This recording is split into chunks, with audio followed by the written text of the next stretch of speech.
Charles avait 14 ans et sa sœur Mary en avait 11 lorsque leur mère est décédée. Juste 2 ans plus tard, leur père a été appelé à se rendre en Suisse en tant que premier missionnaire officiel de l'Église adventiste du 7e jour.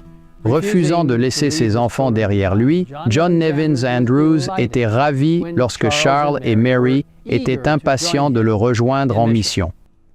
Cette petite famille est arrivée en Suisse le 16 octobre 1874 et a rapidement commencé à travailler à Bâle en formant une équipe pour présenter les messages des 3 anges aux peuples d'Europe dans leur propre langue. Bien que jeune, Mary avait un talent exceptionnel pour les langues, et sa maîtrise du français lui permettait de travailler aux côtés de son père dans la traduction d'articles, de brochures et d'autres publications de l'Église présentant les doctrines adventistes. Charles aidait à la traduction ainsi qu'à la mise en page et à l'impression.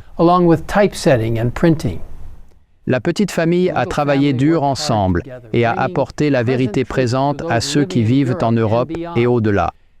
Au-delà de la publication, Charles et Mary ont tendu la main aux habitants de Bâle et des régions voisines en aidant à distribuer les matériaux traduits et en entrant en relation avec les jeunes. Malheureusement, Mary a contracté la tuberculose et est morte à 16 ans seulement. Son père, le cœur brisé, a également contracté la maladie et est mort 5 ans plus tard, à l'âge de 54 ans. Charles a survécu et s'est marié plus tard.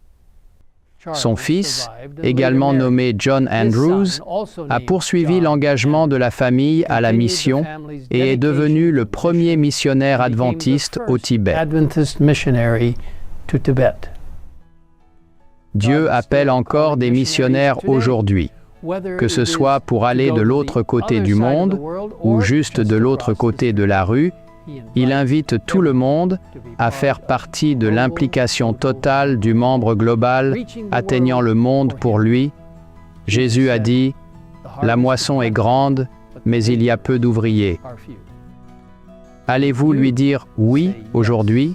To him today.